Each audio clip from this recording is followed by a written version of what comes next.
Radio Nigeria, uplifting the people and uniting the nation. Good morning, listener. Welcome to another exciting edition of Electoral Reform Hour on the network service of Radio Nigeria. Last week we had an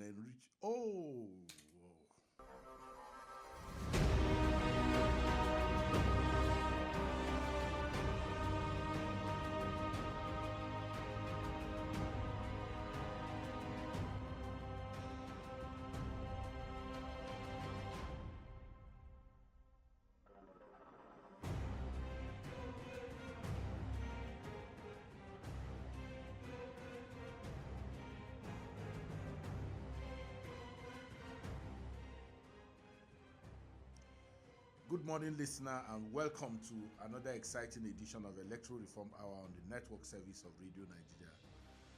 Last week, we had an enriching conversation with Dr. Garba Dauda, Executive Director of the CDD West Africa, as we discussed how to promote accountability in Nigeria's elections and democracy.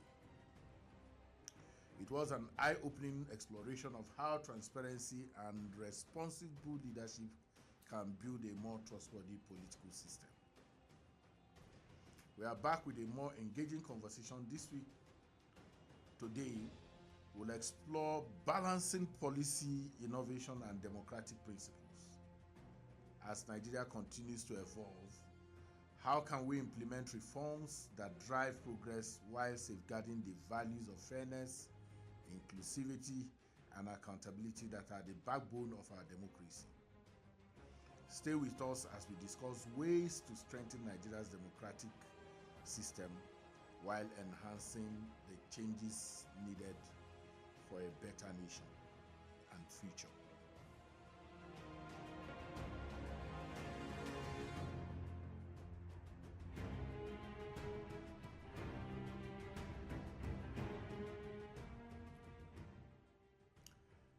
Electoral Reform Hour is a program aimed to foster inclusive dialogue among citizens from varied backgrounds concerning electoral reform and constitutional amendment.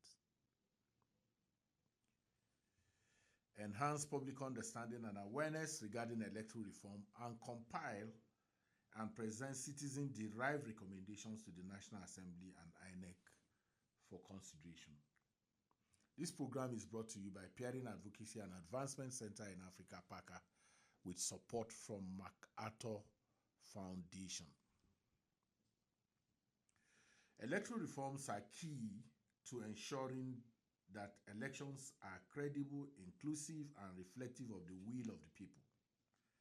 In Nigeria, while reforms often focus on addressing immediate challenges such as voter apathy, vote buying, and transparency, they must also consider the broader impact on democratic values like fairness, accountability, and equal representation. Striking the right balance between innovation and tradition is vital for maintaining public trust in the process.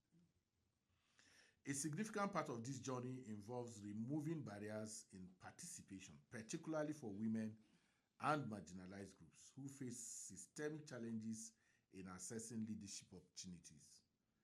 Beyond inclusivity, reforms must also strengthen institutions, enhance the efficiency of electoral processes, and promote education that shifts societal attitudes towards equity and accountability. By addressing these areas, Nigeria can create an electoral system that not only works more efficiently, but also represents the diverse voices of its citizens. Joining us today to share insights are Ene Ede, a gender advisor at Search for Common Grounds, Nigeria. Ene has spent over 2 decades advocating for women's rights and gender equality. Her work focuses on empowering women in political and decision-making spaces, with a particular emphasis on dismantling barriers to women's leadership and fostering societal change. And also my friend and brother, Babatunde Oluajo, a development practitioner with over 2 decades of experience in governance, democracy, and human rights. He's worked with local and international NGOs advocating for good governance and democratic reforms. Babatunde has also served as representative of Sub-Saharan Africa on the UN Convention Against Corruption UNCAC Coalition's Coordinating Committee, contributing to global efforts to fight corruption. You're welcome. Thank you very much for having me. So I'll start with you, Ene. Thank you. And I'm sure you know the reason. Yeah. Thank you. You have had the unique experience of running for political office. Could you share what the journey was like for you, including challenges you faced and any lessons that you learned along the way?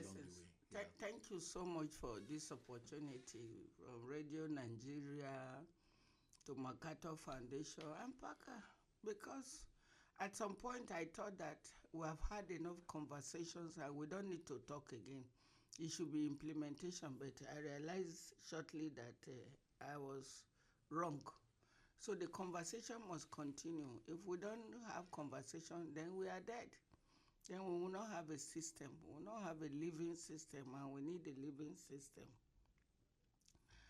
Like I told a group of people, they say, no, you can't do that. I said, that was what I did. I said, summarize your experience when you said, okay, let's take an excursion into the political space. All this advocacy we've been doing, because the women politicians will always tell you that advocacy in development work is not the same as being in politics in that murky water.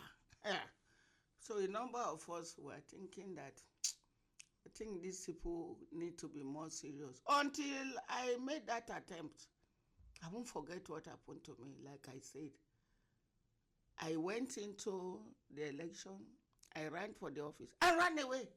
Why did I run away? I was surprised. I shocked myself. I never wanted to look in that direction because the experience was so shocking. It happened suddenly.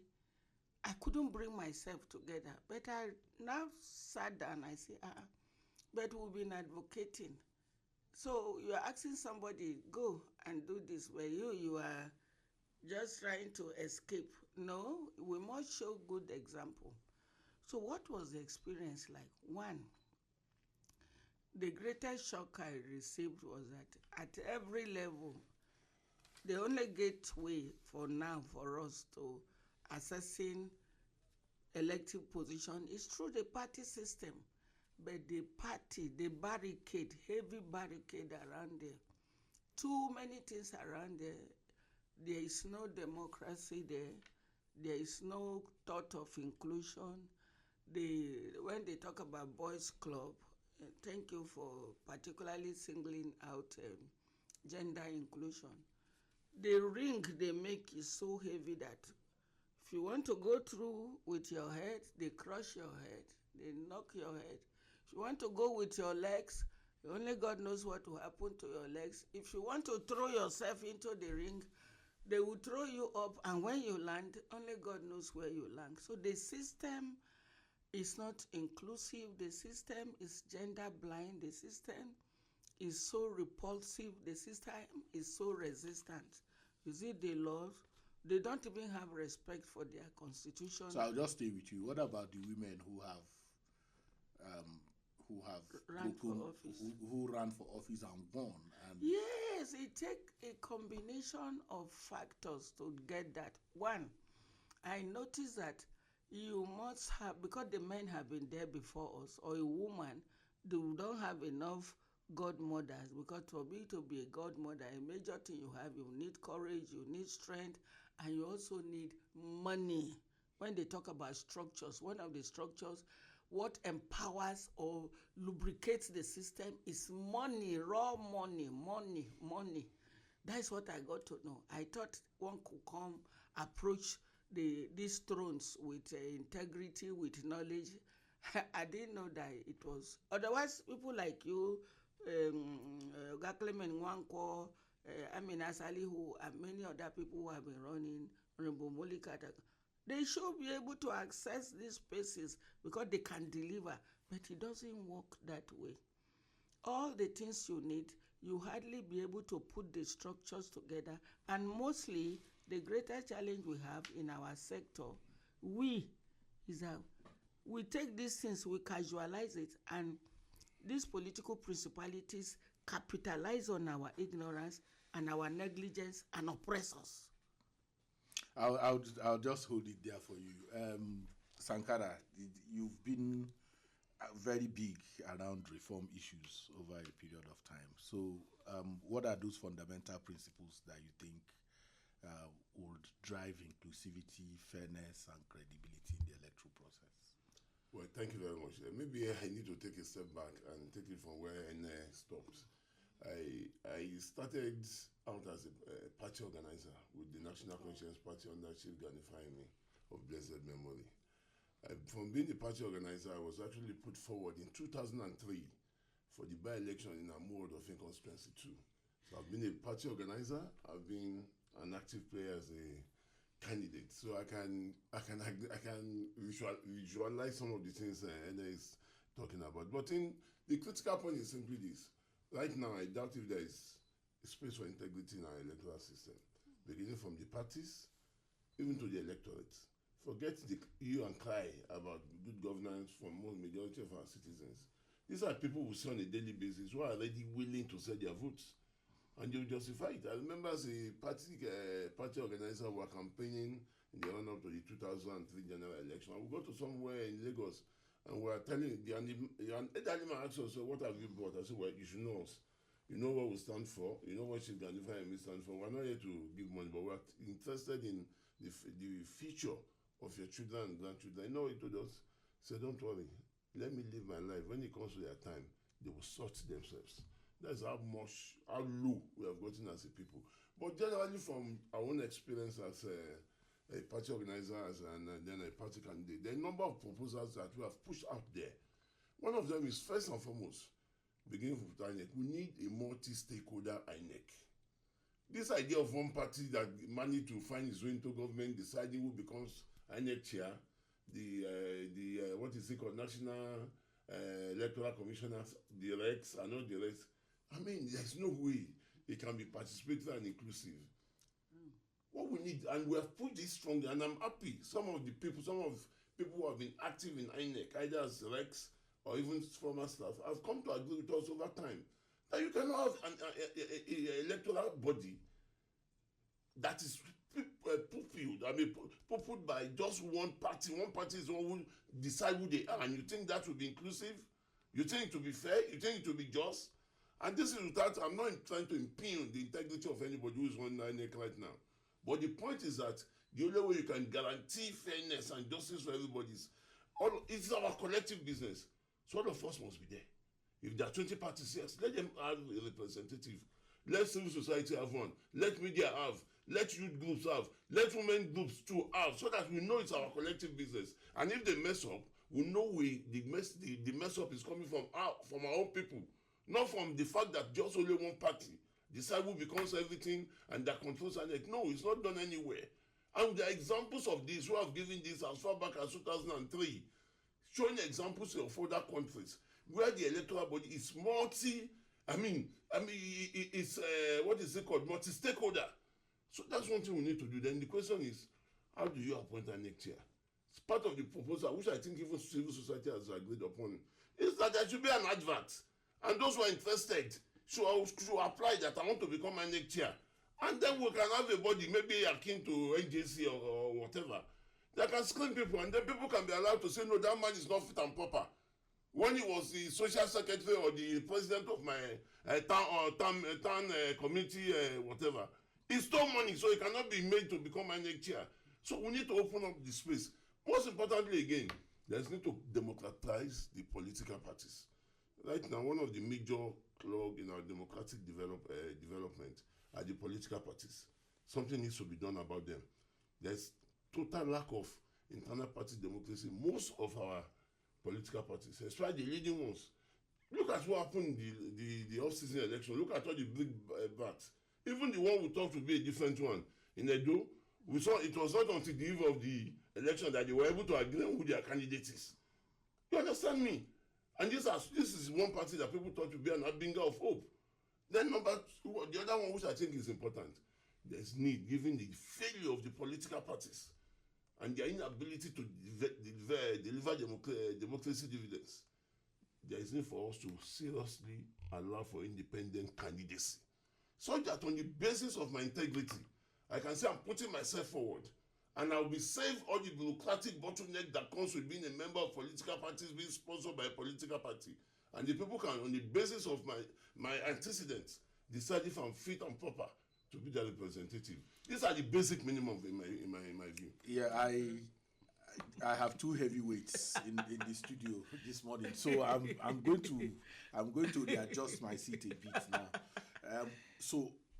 First is I want you to dovetail a bit into how we can create a more level playing ground for women participation.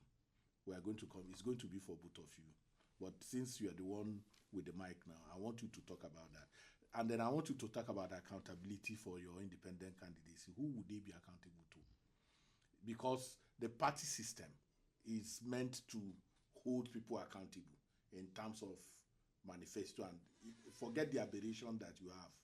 You know, are these just democratic niceties, or is something that, you know, will bring the kind of change? And then the fluidity of our party system that you also know.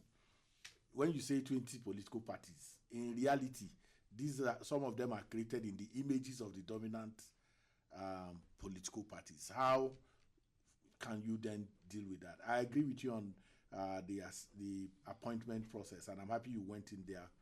There's already some consensus around that, even with INEC.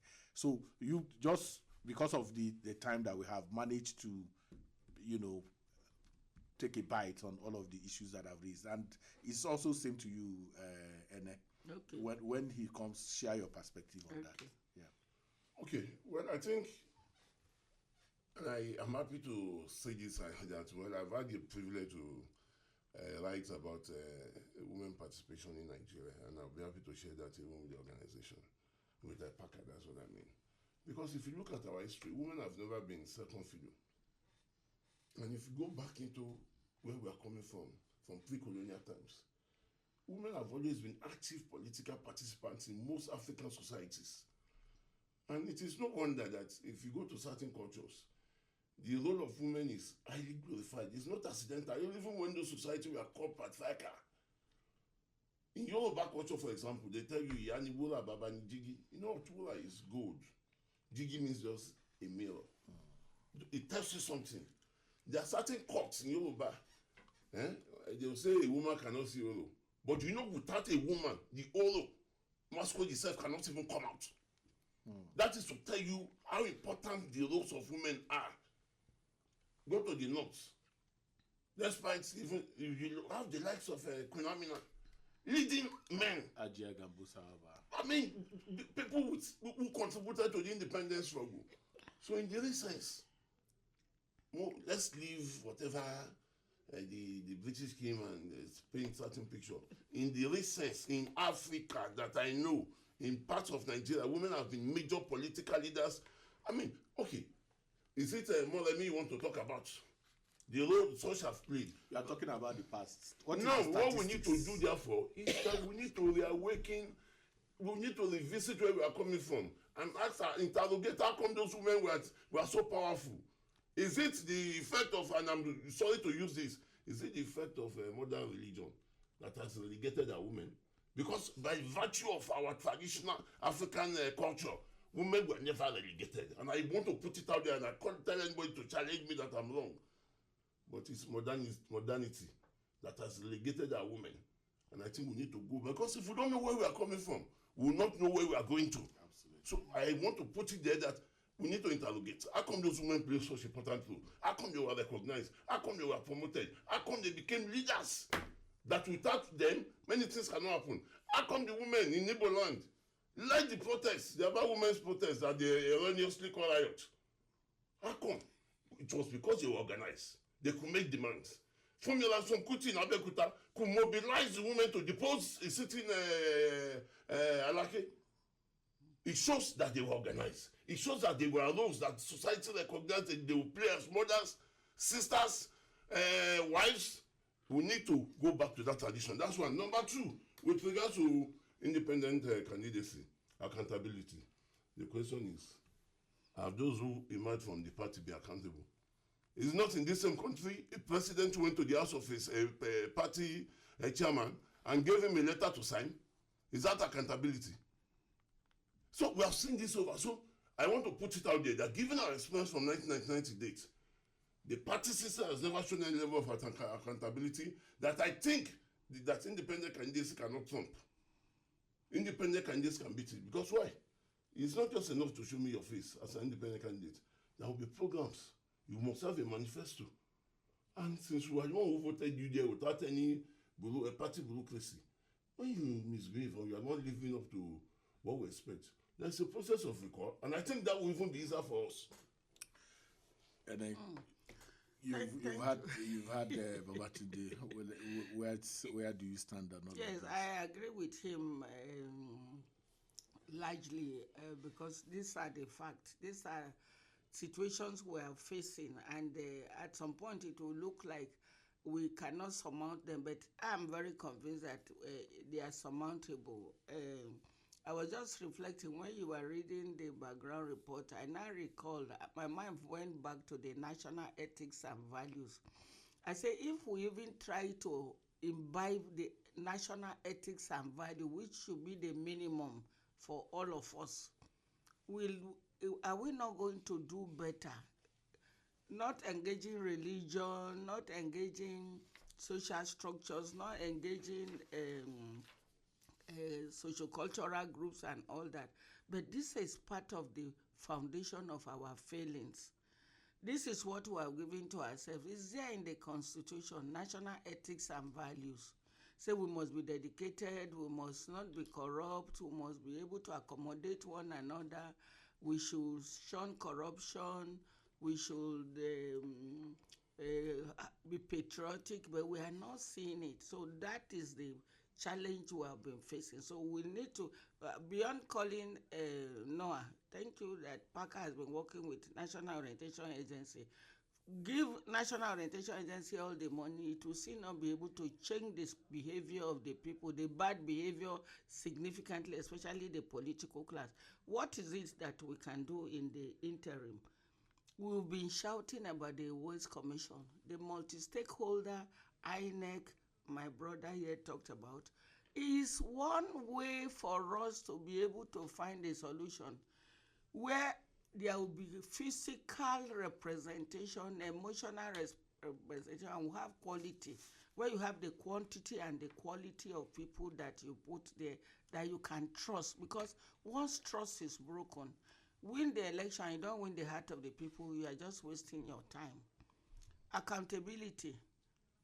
The political system has so empowered and traumatized people and made people to have power over each other. So, and they are so few. The annoying part of it is that they are supposed to be so insignificant, yet they are powerful because they are controlling structures of engagement. If it's terror, they give it to you. If it's empowerment, they give it to you. If it's bribery, all this. So how do we reduce their power? I'm getting convinced that the assembly we have now, especially the House of Representatives, it gives me some hope that they will be disposed to doing the right thing. Like the bills, the 5 gender bills that were thrown away. It's not women bill. It's bill to keep Nigeria at a place that say this is truly a democratic country. But we are not able to say accountability in its barest minimum should be what we can do, but you don't find this happening. Like I ask myself, how many of my leaders have consulted me to say, oh, Ene, we have this space and all that. I remember we did National Assembly 360 in 2012. I went, plaque coordinated it. I went to my community. And I was asked to speak, the House of Representatives, Honorable Hassan Saleh then, he said, well, we have a civil society representative here, let her speak. And all of us spoke our mind, but that was all. Where is the outcome of all that we're supposed to carry forward? So if we can step up the accountability ladder a bit, it will be better, so that we can call them, even if on their own autonomous accountability, that they cannot bring themselves to account, we should be able to call them to come and account. They cannot be more than us. So if we're able to educate more people and we're able to also brace up, we should be able to get them to be where they need to be. So we need a government, we need a governance, we need leadership that is responsive to the needs and aspirations of the people, that on their own, they are not lords over the people, but they are the true servants of the people. And we can get this done. So Sankara talked about all the women who have put their their foot on the sands of time. Yes. Now, the numbers are very distressing. The numbers of women in state assemblies, in the National Assembly, and all of that. Even the executive, even mayor appointment. So the he for she initiative, in terms of borrowing muscle, is there a possibility? How do you think that initiative can be leveraged? It's working. Like you now, I know you are practical, you're a rounded person, you don't bring in sentiment or morality, certain things that are not democratic into when you are talking about inclusion and diversity. You are very objective in this. I'm seeing it happen. I was listening to the Minister of Women Affairs, Imam Suleiman, yesterday, and she was very confident that this assembly led by the speaker is going to behave differently. So it's up to them now to see if they want to be able to if they want to disappoint themselves, disappoint the whole world. Because going back to what Sankara said, imagine that in when there was negotiation on independence, there were a lot of women that went that their names were not captured. I saw one picture recently, and the person now said, "Oh, this one did she accompany the team to just go there?" No, she was one of the negotiators. So it was not properly captured. So we also need to looking at history, so that younger people can be more encouraged. They say that, look, this is a fight we must plunge ourselves into. So the opportunity to grow this awareness as well as push is now. The Senate is a bit, whether it's the age, but we need to also give them some push so that they can move faster, because they are coming behind the times of global engagement. But the House of Representatives they are making some good effort. Look at what is happening in Kwara. Today, I'm not sure of any government around the world that has done well with the governor. He chose to. He was not afraid of coming against any kind of structures that have been established. He went, empowered young people, empowered different publics, different communities within the setup. And today now, it didn't only put the name of Kwara State on the global map, but it has also shown that there is possibility. So what we want is that we want more of them to begin to behave in that way, because it's only a democratic behavior that will make you to be a Democrat. That's why a lot of people are a bit anxious that President Tinubu that we knew, we expected that for a start we should have 50-50 in appointments. I know too it's quite tough because of the gatekeepers, but we must break down this power, for God's sake. This thing can be pulled down. For inspiration, we're going to go on break, but before we do that, as I was listening to you, I was thinking that is it possible that people like you who has also put in so much in this struggle for women empowerment, you are not telling your stories enough. Yeah, I agree with you. And apart from that, we are not telling our stories enough. We are not. We are also trying to be timid.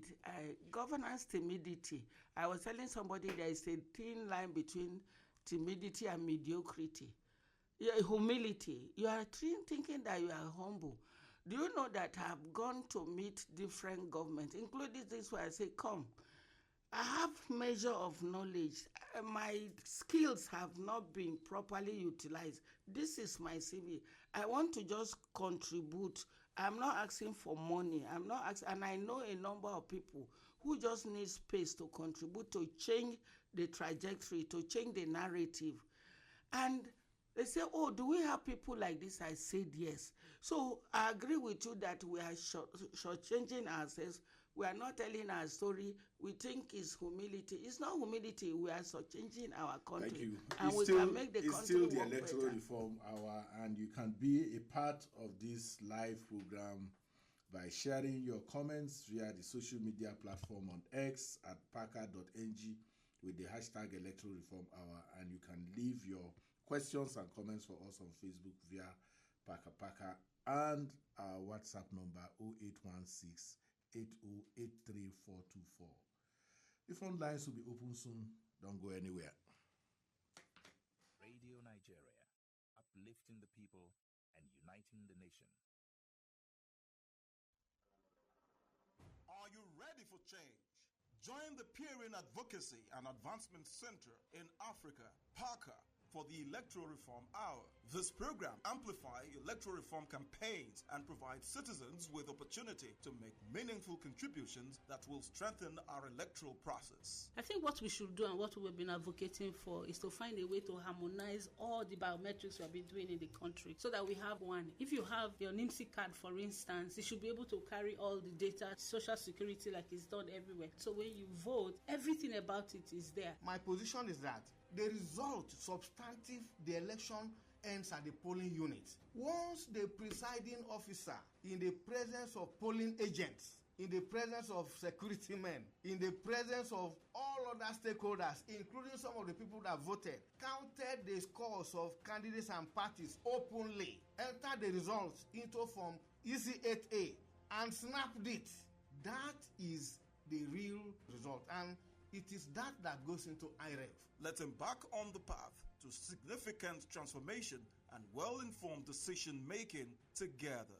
As the National Assembly, INEC, and other stakeholders work towards improving our electoral process, you too can be part of the decision-making process by participating in the radio program. You are on to Comrade Abdullah Mohammed. I'm calling for Bida Local Government Area Council of Niger State. I'm advocating to federal government or the member constituted to look into this electoral reform. That why should a member be in the house to speak the truth? At the end of the day, what we continue receiving or hearing is to suspend that member and to tell him to join any political party of his choice. Who then are we expecting to come and tell us the truth? This is Brian Orator from Latte ID State. My idea is that INEC should stand firmly as an independent body. Secondly, the local government election should be conducted from the INEC, not from the national level. Remember, democracy is for the people. Together, we can make a difference. Let your voice be heard in the Electoral Reform Hour, where every opinion matters. PAACA, making democracy work for the people. Thanks for staying tuned. We are back with your favorite program, Electoral Reform Hour, on the network service of Radio Nigeria. Welcome back to Electoral Reform Hour on the network service of Radio Nigeria. Before the break, we were listening to Ene Ede, Gender Advisor for Search for Common Grounds, Nigeria, and Comrade Babatunde Oluajo, Democracy, Governance and Policy Expert, on balancing policy innovation with democratic principles. So, moving on, how important is voter education in changing societal attitudes towards women leaders, and what method will you recommend for a successful campaign? Well, there is no doubt that voter education is key, paramount, and very important. Because, like we used to say back in the days, that the educator must first be educated. You cannot have voters that you expect to make informed decisions, informed choices, without them being educated. And that's part of the difference between what we have now in, maybe let me even say, even the Second Republic. Because, I remember someone, one of our very good morning, sir. Saying that. Okay, you can join us. You can join the conversation now, but let me quickly take your call. I will read out the number later. Good morning. Who am I on to this morning? Hello. Good morning. Good morning. Yeah, good morning. My name is Ibrahim, popularly known and called Orator, calling from Lafayette in Kwara State. From Lafayette, Oracle, you're welcome. Okay. My regards to the PAACA. Well, the issue of electoral reform or no electoral reform, the existing electoral law, there's nothing wrong to it. Only the implementation, if we like, we should do the reform millions of times. You know, our leaders, you have succeeded in disobedience to the rule of the law, and that is why we are facing a lot of challenges. So now, if we want to fix Nigeria, we should respect the rule of law. The rule of law, disobedience to rule of law. The major problem is affecting us in Nigeria. You can see, you know, at the local government level, the governors, they sit tight on the elected local government chairman because they are the one that brought them into power. You know, that is why it's hardly you see opposition or candidate from opposition won the election. So that narrative should be changed.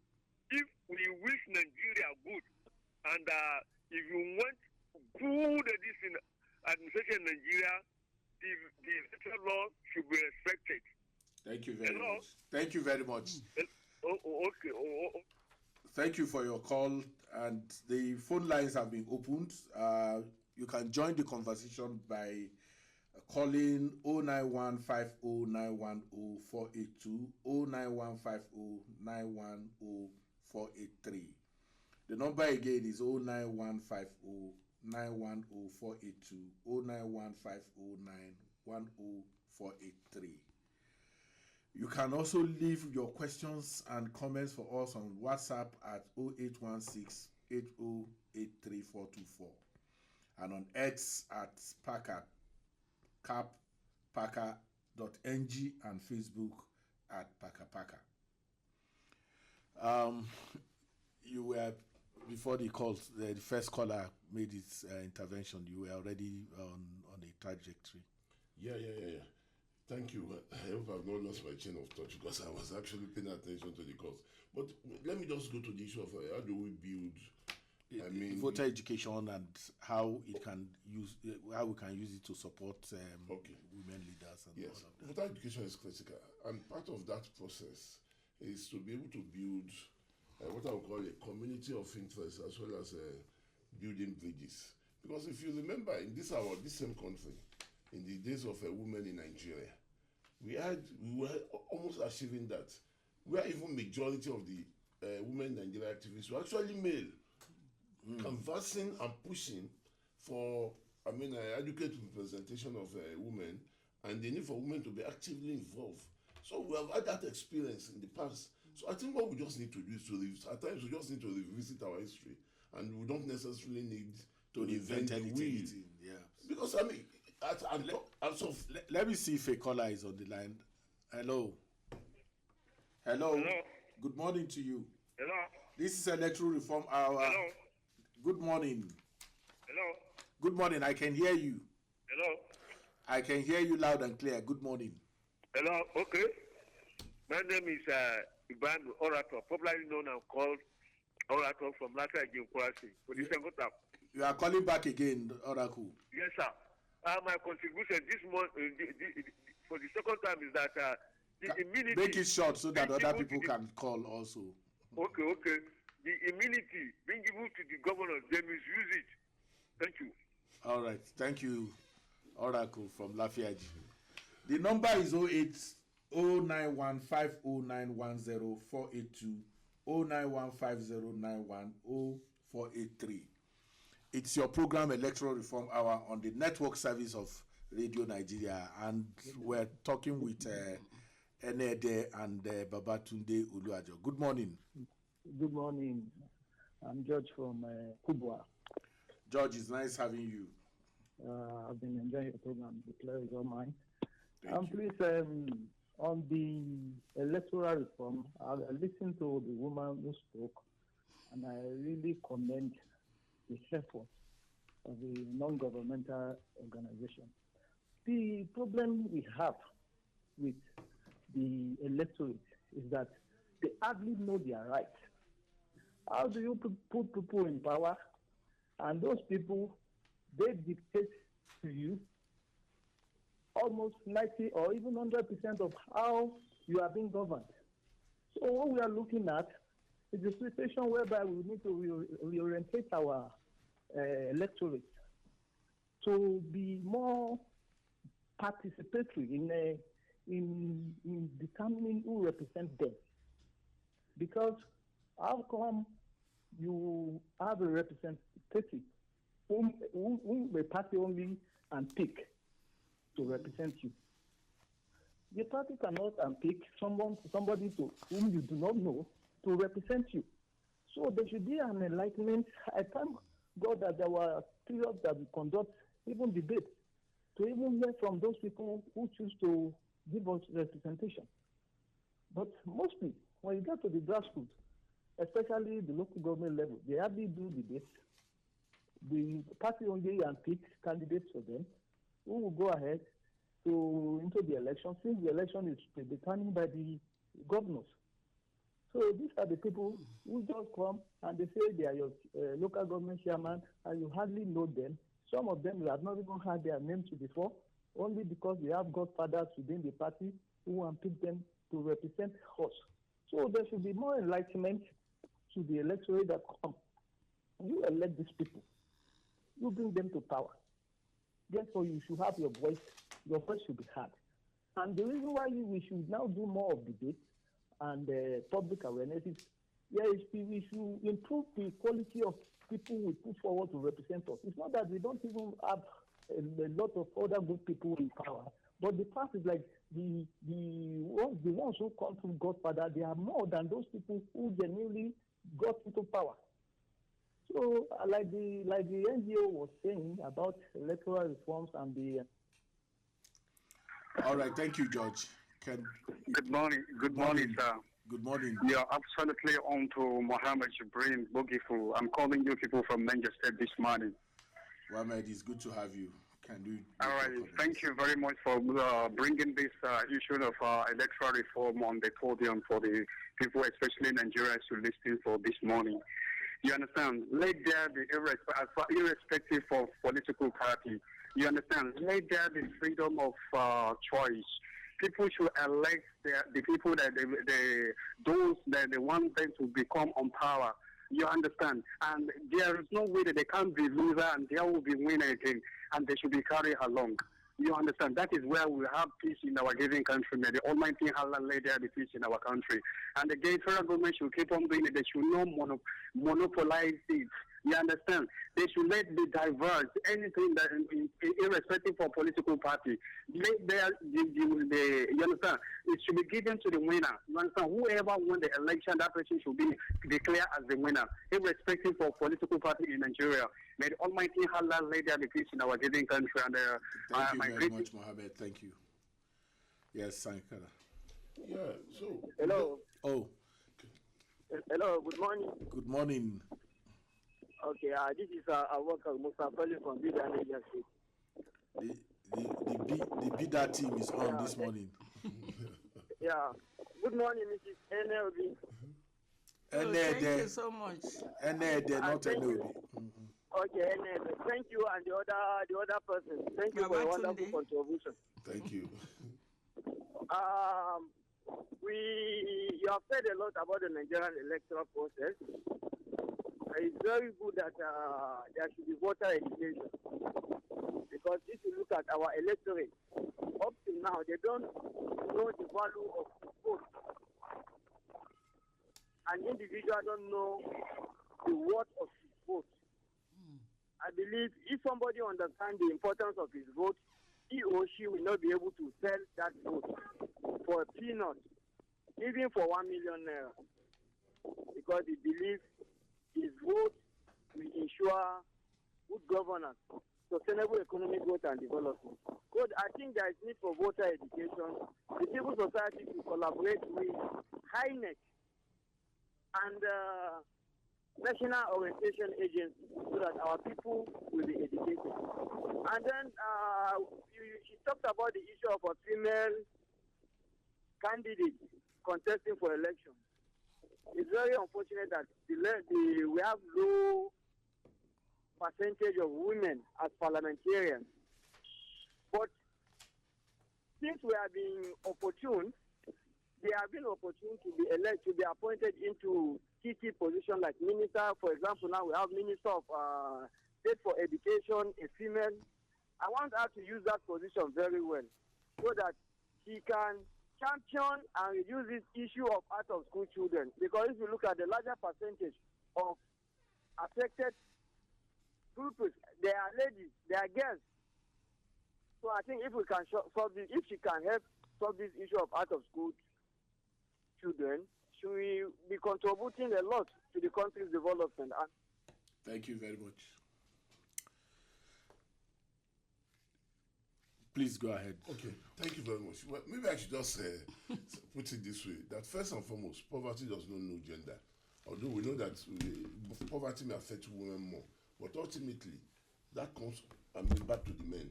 Because as a husband, as a sister, as a brother, as an uncle, and all the rest, we have responsibilities. If we can draw the link between the fact that we are equally affected by bad governance, we understand the need for us to come together as men and women to fight for good governance so that society can be better for all of us. So that I, as a man, I don't have to start becoming, what is it called, the poverty alleviation ATM. To take care of sisters, nieces, or whatever. We have a common interest. And that common interest is that Nigeria must be better. We must institute good governance. That democracy must deliver. Okay, there are things we need to achieve with this program, and I think we should be able to do that. Sankara, you were in Ondo. You were also in Edo and many other elections.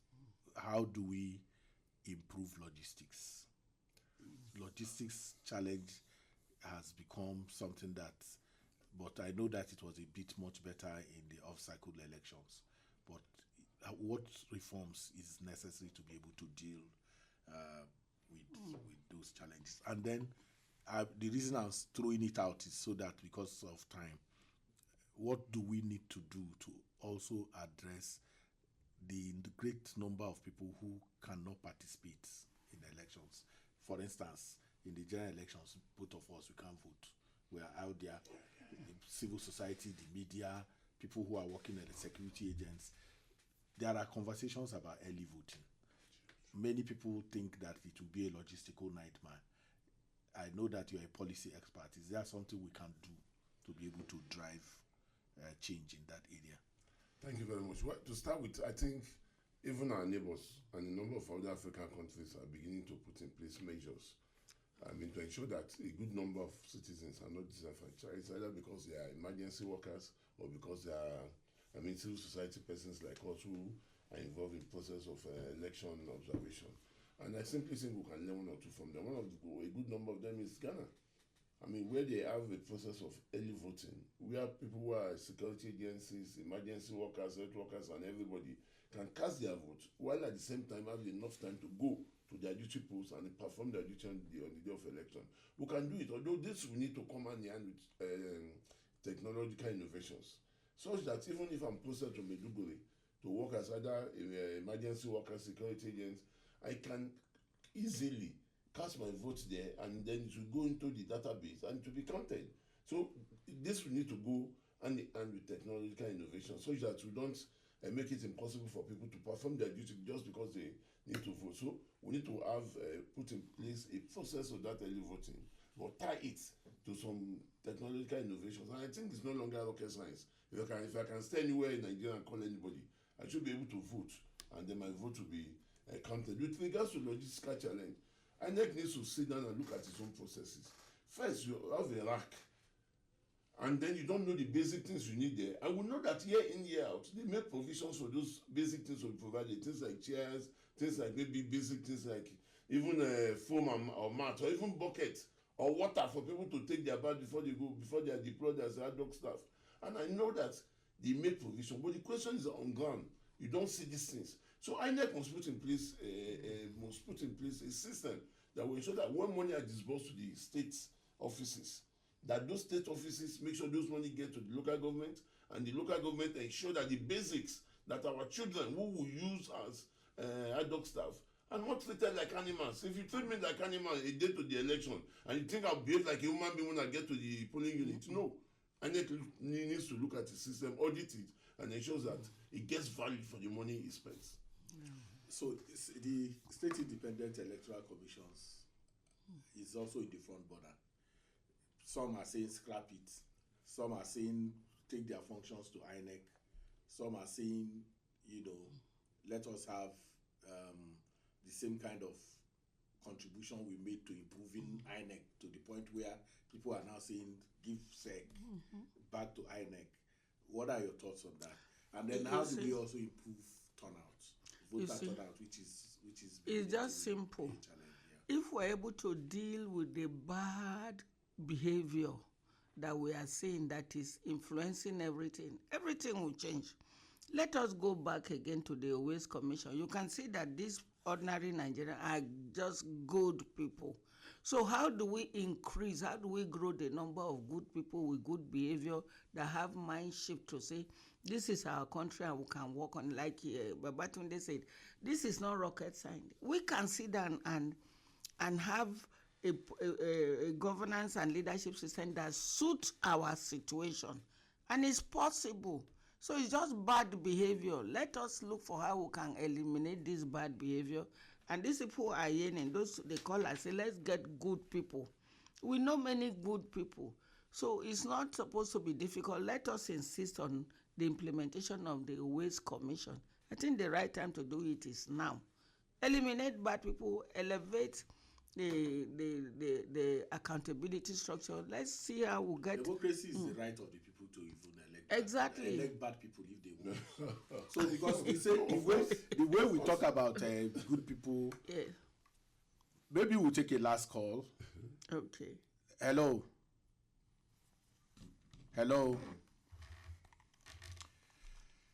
Yeah. I think we're happy to have that last call if it comes in, but if not, I was making the point that it is. We need both bad and good. No, it's about processes. Okay. It's about how we strengthen the processes. Because Babatunde started when he started. The people themselves, being himself actively engaged as a candidate, he has seen the people in their raw elements. So we can't. If the people say Tunde is not good enough, we want a bad person. You are not going to. They will suffer the consequences. That's for the period. Okay, the system should eliminate. Yes. Okay. So it's more critical that we are able to place that emphasis. So on the sex, we just have 2 minutes or 3 minutes to round up the program. What are your thoughts? Today you can also take a bite on that as we. A lot of people have insisted that let it not be that it is the governors that are controlling them. If they are controlling them, when they talk about who plays the piper dictates the tone of the music. So it's a big problem for us. So, and because our thinking too is that because of the innovation and the policy changes at the level of the local government area, it should translate automatically for us to have quality SEC. Because if we don't have it at that level, where there is gangsterism and there is a display of a use of system against a use of people against system. So we shouldn't grow the people above the system. So it's a possibility that we can solidify, we can grow the kind of sect that we need so that it can deliver at that level and the democracy can grow from bottom to the top. Thank you. Today, your last shot on this. Well, if we can reform INEC to the point that it becomes multi-stakeholder, we can put pressure on the state to make CX multi-stakeholder. Once we make it multi-stakeholder, the influence of the state governors on CX will be reduced. Secondly, bad governance affects all of us. I admit and I agree that it disproportionately affects women. And the only way to fight it is that we must come together as citizens and know that it is in our collective interest to enthrone good governance for the benefit of all. Thank you. Very special thanks to our guests, Mr. Ene Ede, the Gender Advisor at Search for Common Grounds Nigeria, and Comrade Babatunde Oluajo. I will add Sankara, Democracy, Governance and Policy Expert, for joining us on the program today. And especially appreciative of my engineer Adeyemi Solomon, studio manager Prince Ugweze Afonne, and producer Joy Ubi. Facilitators are Grace Abu and Jeremiah Nkume. Supervisor is Husseina Akila MNI. My name is Ezanwa. Thank you for joining us. See you next Thursday, same time, on the network service of Radio Nigeria.